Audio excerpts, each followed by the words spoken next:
新しい部品の見積もりっていつも時間がかかりませんか？似たような部品を過去にどこかで作っていたはずなんだけど、結局それを探すのもコストを見積もるのもベテランの技術者の感覚に頼ってるっていう会社多いと思うんですよね。そうですね。しかも人によって出てくる数字が違ったり、その人が忙しいと見積もり自体が止まってしまったり。まさにそれです。CAD データも過去の生産履歴も社内にちゃんとあるはずなのに、それをつなげて使えていないんですよね。それ、CAD ファイルを一つ渡すだけで解決できます。Hoops AI の機械学習のデータベースから形が似ている過去の部品を自動で探して、そのコストとリードタイムの実績から新しい部品の見積もりを予測する。さらに見積もり書のドラフトまで数分で作れます。経験豊富な技術者じゃなくてもできるってことですか？そうです。実際にやってみましょう。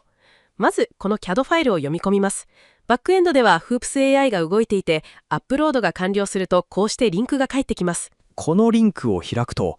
3D モデルがそのまま表示されましたね。これが今回見積もりたい部品です。図面を別途用意する必要はありません。次にこのモデルと形が似ている部品を Hoops AI で学習した過去の CAD データの中から探します。検索ボタン一つで終わりですか？はい。今回は12件ヒットしました。このグリッド画像で似ている部品を一覧でパッと見比べられます。各サムネイルには元の CAD ファイル名と形状がどれくらい近いかを示す類似度のスコアも一緒に表示されます。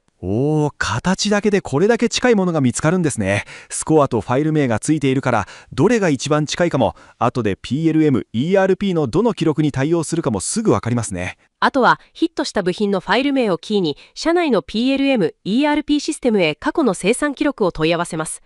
材料、単価、リードタイム、内製か外注かまでまとめて取得します。でも形が似てるからって材料や加工方法が全然違い部品の実績を使われたら見積もりとしては当てにならないですよね。おっしゃる通りです。形状は近くても材料や熱処理、そして鋳造、切削、板金加工といった加工方法そのものが違っていて比較として成立しないデータは自動的に除外されます。そういう実績はいくら形が似ていても見積もりの根拠には使いません。残ったデータについては形状の類似度を重みにした荷重平均で単価とリードタイムを予測します。さらに今回欲しい発注数量も加味してロットサイズによる単価の変動も反映します。単純な平均ではなく似ている度合いと数量まで考えた予測ということですね。そうです。結果はこのダッシュボードにまとまります。予測単価、リードタイム、推奨される加工方法、内製と外注の比較、そして参照した部品ごとのコスト、リードタイムの内訳まで一目で確認できます。生産終了や品質トラブルがあった部品には自動でフラグが立ちます。ここまでの予測データを実際の見積もり書にするのは別作業になるんですか？いえ、ここからワンクリックです。この予測データをもとにテンプレートに数字が自動で入った見積もり書のドラフトがワードファイルとしてそのまま出力されます。これお客様にそのまま出せる体裁になっていますね。CAD ファイル一つから類似部品の検索、コスト予測、見積もり書の作成までここまで数分です。ここまで見ていてすごく便利そうなんですが、正直ちょっと気になることがあって、これ結局 CAD データをクラウドに上げるんですよね。うちの会社図面データを外に出すのはかなり厳しくて。よく聞かれる点です。フロントエンドで使っているのはクロードデスクトップのような汎用の AI エージェントですが、Hoops AI も PLM、ERP もオンプレミス、つまりお客様自身のサーバー上で動かします。CAD データも製造履歴やコストといった製造情報もすべて自社の環境の中にとどまり、外部のクラウドに上げる必要はありません。汎用の AI エージェントを使うっていうのが逆にちょっと怖い気もするんですが、結局その AI 経由でデータが外に漏れたりしないんですか？そこは重要なポイントです。CAD データや製造情報そのものは自社の環境内で扱われますが、フロントエンドに使う汎用の AI エージェント自体は信頼できるものをきちんと見極める必要があります。バックドアが仕込まれていたり、入力した内容を裏で外部に送信するようなエージェントを使ってしまえば、オンプレミスで構成していても情報が漏れるリスクは残ります。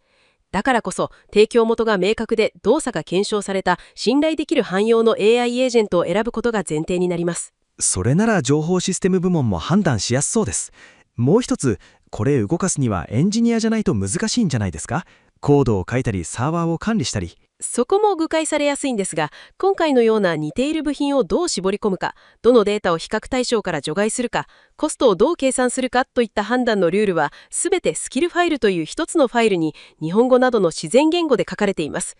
コードではないので、エンジニアでなくても内容を読んで理解できますし、ルールを変えたい時もその文章を直すだけで済みます。今日説明してもらった材料が違うデータを除外するとか、加重平均で予測するとか、そういうルールも変えられるんですか？もちろんです。文章を直接編集してもいいですし、クロード自身にこのルールをこう変えてと頼んでスキルファイルを書き換えてもらってもできます。エンジニアがその都度コードを書く必要はありません。裏側ではどうやって Hoops AI や PLM、ERP につながっているんですか？ Hoops AI の機能を Web API 化して、それを MCP という仕組みでラップしています。MCP は AI エージェントが外部のシステムやデータに安全にアクセスするための接続口のようなものです。これによって Hoops AI だけでなく、社内の PLM、ERP システムも同じエージェントから自然に呼び出せます。新しいシステムを追加するときも、この接続口を増やすだけで済みます。接続口を増やすって具体的にはどういうことですか？例えば、今回の見積もり処理に生産管理システムを MCP でつなげば、各設備や工程の稼働状況、つまり今どれくらい混んでいるかまで加味できるようになります。そうすれば、過去の実績に基づくリードタイム予測よりも、現在の生産現場の状況を反映したより確実な納期予測が出せます。つまり、接続するシステムを増やせば増やすほど、見積もりの精度も上げていけるということですね。社内に閉じた環境のまま、信頼できる AI エージェントに既存のシステムをつないでいくと。その通りです。クラウドへのアップロードも専門のエンジニアによる開発も必須ではありません。ただその信頼できる AI エージェントを使うという前提だけは、お客様の側できちんと確認していただく必要があります。これまで似た部品を探すのもコストを見積もるのもベテラン技術者の経験に頼らざるを得ませんでした。それが CAD ファイル一つから数分で根拠のある予測と見積もり書のドラフトまで出てくるようになります。担当者が誰であっても同じ基準で早く見積もりが出せるということですね。しかもセキュリティ面の懸念にもお答えられる。そうです。まずは一つ、お手元の CAD ファイルで試してみませんか？